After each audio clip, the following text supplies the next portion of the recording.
పరిశుద్ధ నామమునికి మహిమ చెల్లునుగాక. మరొక వాగ్దానంతో మీతో మాట్లాడడానికి ప్రభు చూపిన కృపను బట్టి ప్రభుని నేను గణపరుస్తున్నాను. ఈవేళ ప్రభు మీకు ఇస్తున్న వాగ్దానం కీర్తనల గ్రంథం 30వ కీర్తన 11వ వాక్యాన్ని ప్రభు మీకు వాగ్దానంగా ఇస్తున్నారు.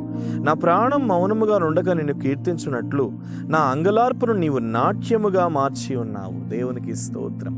ఎంత గొప్ప దేవుడు మన దేవుడు. మన అంగలార్పును దేవుడు ఎలా మార్చాడంట? నాట్యముగా. దేవునికి స్తోత్రం. నిజమే, నీ అంగలార్పును నాట్యముగా మార్చిన గొప్ప దేవుడిని నువ్వు కలిగి ఉన్నావు. Praise the lord. హల్లెలూయా. ఒకవేళ ఈ వాగ్దానం చూస్తున్న వారు మీ ఇంటి పరిస్థితులను బట్టి కన్నీళ్ళు ఆగలేని పరిస్థితులు ఉందేమో. చాలామంది ఈ రోజుల్లో మా జీవితంలో, మా లైఫ్లో సుఖం లేదండి, మమ్మల్ని ఎవరు ప్రేమించడం లేదండి, మమ్మల్ని ఎవరు ఆదరించడం లేదండి, మాకెవరూ లేరండి, మా బ్రతుకు వేస్ట్ అండి, మా లైఫ్ వేస్ట్ అండి, మా జీవితం వేస్ట్ అండి అంటున్నారు.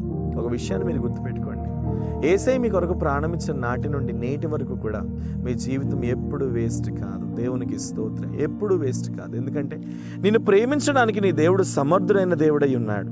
నీ అంగలార్పు, ఈరోజు నువ్వు దేని నిమిత్తం కన్నీరు కారుస్తున్నావు, ఈరోజు నువ్వు దేని నిమిత్తం ఏడుస్తున్నావు, ఈరోజు దేని నిమిత్తం నువ్వు బాధపడుతున్నావు, ఈరోజు దేని నిమిత్తం నువ్వు ఎక్కువగా వేదన పడుతున్నావు, నీకెవరూ లేరని, నిన్నెవరూ ఆదరించట్లేదని, నిన్నెవరూ ఓదార్చట్లేదని, నేను చచ్చిపోతే బాగున్నావు, నా లైఫ్ ఇంకా అయిపోయింది, చాలు ఇంతటితో ఎండప్ చేసేసుకుందాం, నా జీవితం ఇంకెవరి చేతుల్లో పెట్టను, నా బ్రతికి ఎవరి చేతుల్లో పెట్టను, ఇంకా నేను ముగించేసుకుంటానని ఒకవేళ నువ్వు అంటున్నావేమో. లేదు నాన్న, ఎవరు నిన్ను ప్రేమించకపోయినా సరే నిన్ను మాత్రం ప్రభు ప్రేమిస్తున్నారు. Praise the lord. హల్లెలూయా.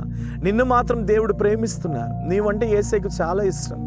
ఎవరు నిన్ను ప్రేమించకపోయినా యేసయ్య మాత్రం నిన్ను ఎప్పుడు ప్రేమిస్తూనే ఉంటారు. అందుకని ఆయన అంటున్నాడు, నీ అంగలార్పును నేను నాట్యముగా మార్చబోతున్నాను.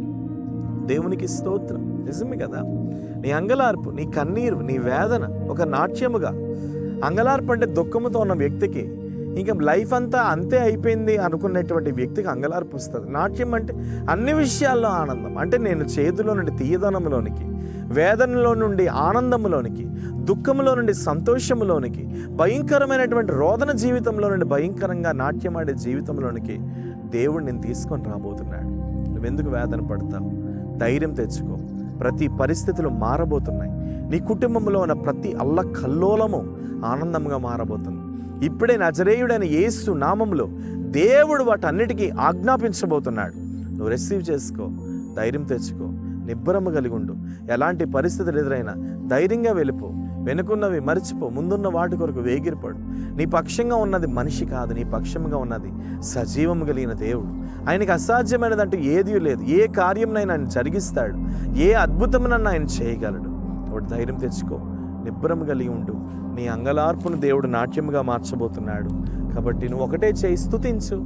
మౌనంగా ఉండి స్తుతించు. ఎలాంటి పరిస్థితులు నేను మౌనంగా ఉండి స్తుతించు. దేనికి రెస్పాండ్ అవ్వద్దు, దేనికి ఇది అవ్వద్దు. దేవుడు ఖచ్చితంగా ప్రతి పరిస్థితిని చూస్తాడు.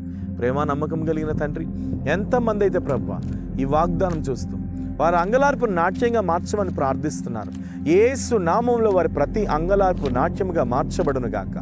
యేసు నామంలో వారి ప్రతి జీవితంలో ఉన్నటువంటి అపవాది కుతంత్రములన్నీ నాట్యముగా మార్చబడును గాక.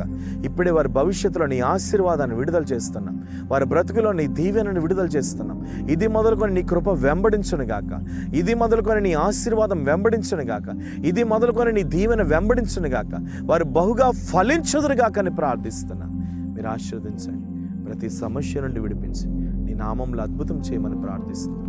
యేసు నామమున నీ ప్రార్థన అడుగుచున్నాను తండ్రి. God bless you. నిశ్చయంగా ప్రభు కృప మీతో ఉంది. ధైర్యం తెచ్చుకోండి. దేవుడు నమ్మదగిన వాడు. అవసరం ఉంటే కాంటాక్ట్ చేయండి. ఖచ్చితంగా మీ కొరకు మేము ప్రార్థన చేస్తాం. Praise the lord.